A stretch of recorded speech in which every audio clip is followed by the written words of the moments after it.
हम first chapter ठोस अवस्था पढ़ रहे हैं, जिसमें आज का टॉपिक क्रिस्टल जालक और एकक कोशिका, crystal lattice and unit cell. एकक कोशिका या यूनिट सेल को एकक सेल या एकक कोशिका कहते हैं। क्रिस्टल जालक या क्रिस्टल लैटिस क्या होता है? जब इकाई सेल, बहुत सारी इकाई सेल मिल करके एक नियमित ज्यामिति का निर्माण करती है, यानी एक निश्चित संरचना का निर्माण करती है, तब उसे क्रिस्टल जालक कहते हैं।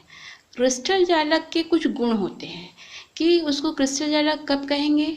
जब इसके जो अवयवी कण होते हैं ये त्रिविम अवस्था में रहेंगे, और इसमें एक पॉइंट आता है जालक बिंदु। जो अवयवी कण होते हैं उन अवयवी कणों को एक बिंदु से दर्शाते हैं। जैसे हम चित्र में देख रहे हैं कि ये अवयवी कण हैं, इन अवयवी कणों को गोलों से दर्शाए हैं, और यदि हमको इसको बिंदु से दर्शाना है तो हम इस प्रकार से, ये जो बिंदु है, इस प्रकार से ये अवयवी कण को दर्शाते हैं। यहाँ इस डायग्राम में आप देख रहे हैं कि ये जो अवयवी कण है इसको गोलों में दर्शाए हैं। यदि हमको इसको बिंदु में दिखाना है तो ये इस प्रकार अवयवी कण को बिंदु में दिखाए हैं। तो यही ये जो बिंदु है, यही क्या कहलाते हैं? जालक बिंदु या लैटिस पॉइंट। अब इसकी ज्यामिति को व्यवस्थित दर्शाना है, इसके लिए हम इसमें ये सीधी रेखाओं को जोड़ करके, इन अवयवी कणों को जोड़ करके दर्शाते हैं। इस प्रकार से इसमें देख रहे हैं जो अवयवी कण है उसको ये रेखाओं से जोड़ करके दर्शाया जाता है। नेक्स्ट है एकक सेल या यूनिट सेल। जो हम देख रहे हैं ये क्रिस्टल जालक है, क्रिस्टल जालक की संरचना है। ये क्रिस्टल जालक कैसे बना है? इकाई सेल से बना है। मतलब किसी क्रिस्टल जालक का वह सूक्ष्मतम भाग, यानी ये पूरा क्रिस्टल जालक है, उसका एक सूक्ष्म भाग जिसके त्रिविम में बारंबार पुनरावृत्ति करने पर संपूर्ण क्रिस्टल का निर्माण हो जाता है। ये देखो, ये जो इकाई सेल है इसकी बार बार पुनरावृत्ति हो रही है। ये एक आपका इकाई सेल है, फिर उसके पीछे और एक इकाई सेल है, उसके ऊपर एक इकाई सेल है, उसके पीछे एक और इकाई सेल। इस तरीके से ये अरेंज होकर के क्रिस्टल जालक का निर्माण करता है। एकक कोशिका या इकाई सेल जो होती है उसके कुछ पैरामीटर हैं कि आप इकाई सेल को इकाई सेल कब कहेंगे। तो पहला पॉइंट है कि जो इकाई सेल होती है, इकाई सेल के अक्ष की लंबाई होना चाहिए। इसे हम A-B-C से प्रदर्शित करते हैं। मतलब जो तीनों किनारों की विमाएं या अक्ष की लंबाई, जिसको हम A-B-C से प्रदर्शित करते हैं, जो या तो परस्पर लंबवत हो भी सकती है और नहीं भी हो सकती है। देन नेक्स्ट है, इसका सेकेंड पॉइंट है कि किनारों के मध्य कोण अल्फा, बीटा और गामा द्वारा दर्शाए जाते हैं। मतलब ये जो किनारे हैं, ये किनारे में अल्फा, इनके बीच का आपका जो ये एक्स अक्ष है और ये वाई अक्ष है, तो एक्स और वाई के बीच का कोण अल्फा, और ये वाई है, ये जेड है, तो वाई और जेड के बीच में बीटा, और ये एक्स है, ये जेड है, तो इनके बीच का कोण गामा। तो ऐसा जरूरी नहीं है कि यहाँ पर अल्फा लिखा तो इसी को अल्फा लिखना है, आप कहीं भी अल्फा, बीटा, गामा दर्शा सकते हैं। तो जो एक इकाई सेल होती है, इसमें हमने क्या समझा कि जो ये अवयवी कण हैं इनको जालक बिंदु कहते हैं। ये अवयवी कण यानी कि ये अणु भी हो सकते हैं, परमाणु भी हो सकते हैं, आयन भी हो सकते हैं। ये जो हम देख रहे हैं, ये जो अक्ष है, ये अक्ष की लंबाई को दर्शा रहा है, और इन किनारों के मध्य में जो कोण बन रहा है उसको किनारों के मध्य कोण कहा जाता है। जो क्रिस्टल जालक होता है ये फ्रांसीसी गणितीय वैज्ञानिक ऑगस्ट ब्रेविस के नाम से रखा गया है, इसलिए इसको ब्रेविस लैटिस या ब्रेविस जालक भी कहते हैं। इसको ध्यान रखना। नेक्स्ट है इकाई सेल। अभी हमने इकाई सेल पढ़ा, अब इकाई सेल के प्रकार, टाइप्स ऑफ यूनिट सेल्स। ये दो टाइप के होते हैं। फर्स्ट है आद्य या सरल घनी सेल, प्रिमिटिव और सिंपल यूनिट सेल। सेकंड है केंद्रित एकक कोशिका, या हम इसको यहाँ पर सेल भी बोल सकते हैं, केंद्रित एकक सेल। सेंटर्ड यूनिट सेल, ये तीन प्रकार के होते हैं। फलक केंद्रित फेस सेंटर्ड, अंतः केंद्रित या काय केंद्रित बॉडी सेंटर्ड, और अंत्य केंद्रित एंड सेंटर्ड। इसको हम एक एक करके देखते हैं। जो सरल घनी सेल या सिंपल यूनिट सेल, इसको SCC शॉर्टकट में बोलते हैं, यानी कि simple cubic unit cell. Cubic, घनी को क्यूबिक कहा है, तो सिंपल क्यूबिक यूनिट सेल। इसमें क्या होता है, इसको सरल घनी सेल क्यों बोला है कि जो इकाई सेल होती है, ये इकाई सेल के केवल कोनों पर ही जब चालक बिंदु होते हैं, तब इस कंडीशन में इसको सरल घनी सेल कहते हैं।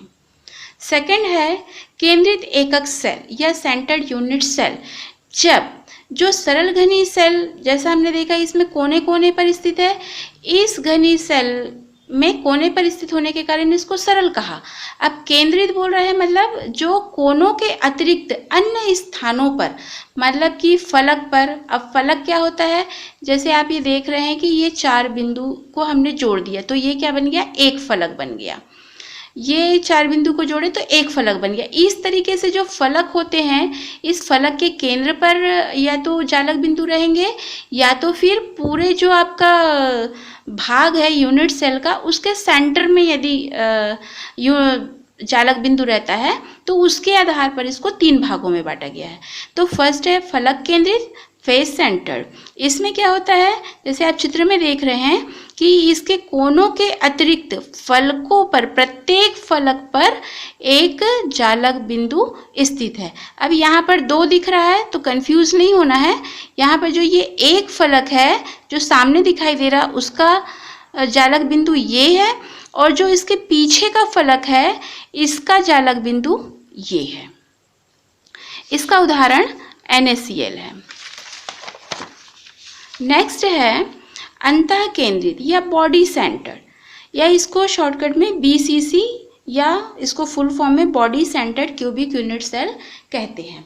बॉडी सेंटर्ड का मतलब या अंतः केंद्रित का मतलब कि इनके कोनों में चालक बिंदु हैं और इस के कोनों के अतिरिक्त पूरी बॉडी के सेंटर में एक चालक बिंदु है, तब इसे बोलते हैं अंतः केंद्रित। नेक्स्ट है अंत्य केंद्रित या एंड सेंटर्ड, EFC, इसको end centred face unit cell कहते हैं।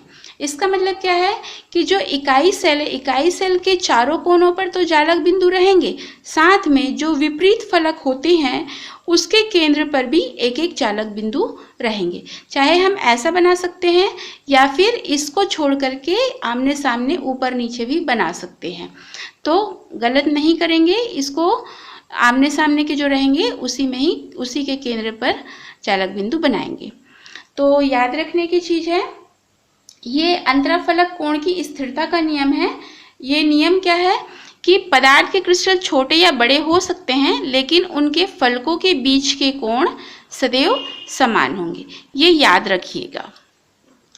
नेक्स्ट हमारा टॉपिक है द्विविमी तथा त्रिविमी जालकों में एकक cell, unit cell in 2 dimensional and 3 dimensional lattice. द्विविमी जालकों में एकक सेल, जो द्विविमी जालक है उसमें एकक सेल को बता रहा है, तो ये आपको क्या दिखा रहा है, जालक को, यानी कि क्रिस्टल जालक, और उसकी इकाई किससे बनी है। इकाई यानी समझ रहे हैं कि जैसे हमारा चैप्टर होता है, चैप्टर हमारी इकाई में बहुत सारे चैप्टर होते हैं, तो बहुत सारे चैप्टर को मिलाकर के एक इकाई बनाई जाती है। तो उसी प्रकार से जो क्रिस्टल जालक होता है, वो क्रिस्टल जालक एक एक सेल से बन रहा है। जैसे हम पिछले अभी कुछ समय पहले पढ़े कि क्रिस्टल जालक कैसे इकाई सेल से मिलकर बनी हो रही, तो वैसे ही यदि क्रिस्टल जालक वर्गाकार है तो उसकी एकक सेल या इकाई सेल वर्गाकार होगी। चतुर्भुजाकार क्रिस्टल जालक है तो चतुर्भुजाकार एकक सेल होगी। आयताकार क्रिस्टल जालक है तो आयताकार एकक सेल होगी। षटभुजीय क्रिस्टल जालक है तो 60 डिग्री वाला लंबाक्ष होगा, और यदि क्रिस्टल जालक समलंबाक्ष है तो ये आयत में एक मध्य बिंदु होगा। तो इस तरीके से द्विविमी जालकों में क्रिस्टल जालक 5 प्रकार के होते हैं और 5 प्रकार के उसके इकाई सेल होते हैं।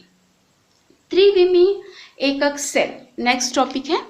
तो इसमें एकक सेल का पैरामीटर अभी हमने पढ़ा कि अक्ष की लंबाई ABC और किनारों के बीच का कोण अल्फा बीटा गामा रहेगा। तो इसके आधार पर इसको 7 प्रकार के क्रिस्टल जालक बनाए जा सकते हैं। जो ब्रेविस थे उन्होंने 14 प्रकार के विभिन्न एकक सेल को बताया है। तो उन जो उन्होंने संरचना बताई है उसको ब्रेविस जालक या ब्रेविस लैटिस कहते हैं। तो हम 7 प्रकार के क्रिस्टल तंत्र के बारे में देखते हैं। ये 7 प्रकार के क्रिस्टल तंत्र, इसको हम याद करने के लिए कुछ ट्रिक बता रही हूँ, तो इस ट्रिक को ध्यान रखेंगे। इसमें ट्रिक है C2 हर MCTC और 324 11 21। बहुत आसान है इसको समझना और इसको याद करना भी। तो इसको हम थोड़ा सा इंग्लिश वर्ड को यूज़ करेंगे जिससे हमको क्या है ये इसको समझने में आसानी होगी। तो C से है क्यूबिक, जो आपका इसमें देख रहे हैं आप क्रिस्टल तंत्र, जालकों की संख्या, क्रिस्टलीय अक्षीय लंबाई, अक्षीय कोण और उदाहरण। तो क्रिस्टल तंत्र कैसा है? यदि क्यूबिक है C क्यूबिक जिसको घनी, सेकेंड है टेट्रागोनल चतुष्कोणीय या द्विसमलंबाक्ष, तीसरा है ऑर्थोरोम्बिक विषम लंबाक्ष, फोर्थ है हेक्सागोनल षटकोणीय, फिफ्थ है रोम्बोहेड्रल और ट्राइगोनल त्रिसमनताक्ष या त्रिकोणीय, छठवा है मोनोक्लिनिक एक नताक्ष और सेवंथ है ट्राइक्लिनिक त्रिनताक्ष। तो जो C से क्यूबिक, T से टेट्रागोनल, O से ऑर्थोरोम्बिक, HE से हेक्सागोनल, R से रोम्बोहेड्रल, MC से मोनोक्लिनिक और TC से T यानी ट्राई और C यानी कि क्लिनिक, तो ट्राई क्लिनिक। ठीक, 324 11 21 जालकों की संख्या, आप एक एक संख्या बाकी में लिख दीजिए कि क्यूबिक में जालकों की संख्या 3, टेट्रागोनल में 2, ऐसा करके आप इसको अरेंज कर दीजिए। क्रिस्टलीय अक्षीय लंबाई को याद रखने के लिए आपको जैसे इसमें दिखा रहा है कि A बराबर B बराबर C, यानी कि जो घनी सेल अभी हमने पढ़ा घनी सेल, उसमें जो A की लंबाई होगी, B की लंबाई, C की लंबाई तीनों बराबर होंगे। लेकिन जो टेट्रागोनल होता है उसमें A बराबर B तो है मगर B बराबर C के नहीं है। उसी प्रकार ऑर्थोरोम्बिक में A बराबर B नहीं है, B बराबर C भी नहीं है। तो देखिए पहले हमने यहाँ पर ये बराबर बराबर वाला था, फिर C में बराबर नहीं है, फिर दोनों जो है बराबर नहीं है। उसके बाद में फोर्थ में देखिए इसका अपोजिट कर दो, मतलब ये सेंटर हो गया, इसके पहले जो था वो यहाँ आ जाएगा और उसके पहले जो था वो यहाँ आ जाएगा और फिर जो बीच का है वो दोनों तरफ आ जाएंगे। तो इस तरीके से इसको याद रखना भी आसान है। अक्षीय कोण, इसी प्रकार अक्षीय कोण में जैसे आपको बता रहा है कि जो क्यूबिक है उसमें अल्फा बराबर बीटा बराबर गामा इक्वल टू 90 डिग्री, मतलब जो हम इकाई सेल बनाते हैं उसमें अल्फा बीटा और गामा जो कोण है वो 90 डिग्री के बराबर है। तो इसमें देखो जो ऊपर के तीनों हैं इसमें ये एक समान है, अल्फा बराबर बीटा बराबर गामा इक्वल टू 90 डिग्री, इसमें भी वैसे ही है। मगर हेक्सागोनल में क्या है, अल्फा बराबर बीटा इक्वल टू 90 डिग्री है लेकिन गामा इक्वल टू 120 डिग्री है। इसके बाद में alpha equal to beta equal to gamma, gamma बराबर नहीं है किसके, 90 डिग्री के। और मोनोक्लिनिक में अल्फा बराबर बीटा इक्वल टू 90 डिग्री है लेकिन गामा इक्वल टू बराबर 90 डिग्री नहीं है। और अल्फा बराबर नहीं है बीटा के, बीटा बराबर नहीं गामा के और गामा बराबर नहीं है 90 डिग्री के, मतलब ये सभी क्या है 90 डिग्री के बराबर नहीं है। तीनों में अल्फा बीटा गामा जो है बराबर नहीं होंगे। और इस प्रकार से इनके कुछ एक एक उदाहरण दिए गए हैं। तो इस तरीके से ये 7 प्रकार के विभिन्न क्रिस्टल तंत्र हैं जिसको हम इस ट्रिक के माध्यम से याद रख सकते हैं। Thank you.